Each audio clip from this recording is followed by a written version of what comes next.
Selamat pagi pemirsa, selama 30 menit ke depan Anda akan bersama saya Siti Nurhamidah dalam acara News Breaking, membahas berita aktual dan terpercaya. Berita terkini, dana haji tengah menjadi sorotan setelah Menteri Agama Yakut Khalil Qaumas mengusulkan agar biaya yang ditanggung calon jemaah haji naik dari 39,8 juta rupiah menjadi 69 juta rupiah pada tahun 2023. Bagaimana sebenarnya pengelolaan dana haji ini? Kita simak penjelasannya berikut ini. Biaya penyelenggaraan ibadah haji pada tahun 2023 diusulkan sekitar 98,89 juta rupiah per jemaah. Adapun rinciannya yaitu 30% dari manfaat dana haji yang dikelola oleh BPKH, yaitu sebesar 29,7 juta rupiah, dan 70% dibayarkan oleh jemaah haji yaitu sebesar 69 juta rupiah. Apa itu dana haji? Menurut Undang-Undang Nomor 34 Tahun 2014 tentang pengelolaan dana haji adalah dana setoran biaya penyelenggaraan ibadah haji, dana efisiensi penyelenggaraan haji, dana abadi umat, serta nilai manfaat yang dikuasai oleh negara dalam rangka penyelenggaraan ibadah haji dan pelaksanaan program kegiatan untuk kemaslahatan umat. Dana haji dikelola oleh Badan Pengelolaan Keuangan Haji atau sering disebut dengan BPKH, yang dibentuk oleh pemerintah pada tahun 2017 lalu. BPKH sendiri mempunyai wewenang untuk memanfaatkan dana haji. Yang pertama, untuk penyelenggaraan dana haji. Yang kedua, operasional BPKH. Yang ketiga, penempatan dan atau investasi keuangan haji. Yang keempat, pengembalian setoran BPIH dan atau BPIH khusus jemaah haji yang membatalkan keberangkatan dengan alasan yang sah. Yang kelima, pembayaran saldo setoran BPIH khusus ke PIHK.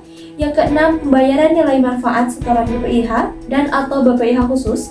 Yang ketujuh, penempatan dan atau investasi keuangan haji.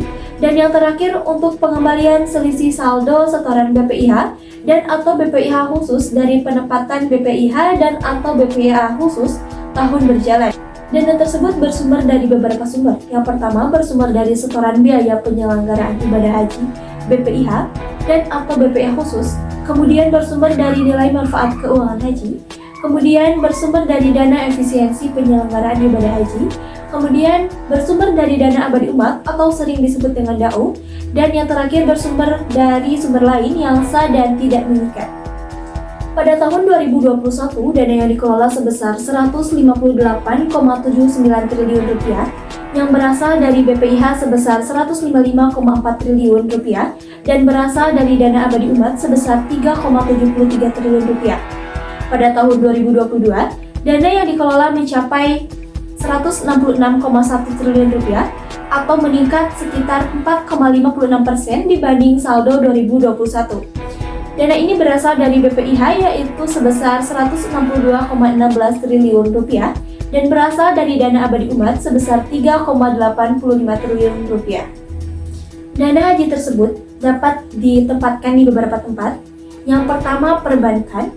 Pada tahun 2021, dana yang disimpan di perbankan sebesar 45,64 triliun rupiah dan pada tahun 2022 sebesar 48,96 triliun rupiah. Yang kedua, di SBN atau surat berharga negara pada tahun 2021 sebesar 110,9 triliun rupiah dan pada tahun 2022 sebesar 114,96 triliun rupiah. Kemudian disimpan di entitas asosiasi pada tahun 2021 sebesar 276,65 miliar rupiah dan pada tahun 2022 sekitar 1,3 triliun rupiah. Kemudian di investasi langsung dan investasi lainnya pada tahun 2021 sebesar 77,6 miliar rupiah dan pada tahun 2022 sekitar 779,6 miliar rupiah. Dan yang terakhir ditempatkan di investasi emas yaitu hanya 425 juta pada tahun 2022. Kemudian berapa imbal hasil investasi dana haji? Pada tahun 2021, imbal hasil investasi dana haji mencapai 10,52 triliun. Dan pada tahun 2022 mengalami penurunan yaitu hanya 10,8 triliun rupiah.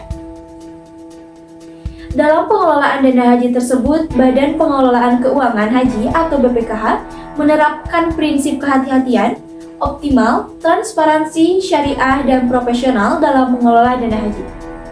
Informasi tadi menutup jumpa kita pada kali ini. Saya Siti Nurhamidah, pamit undur diri. Sampai jumpa.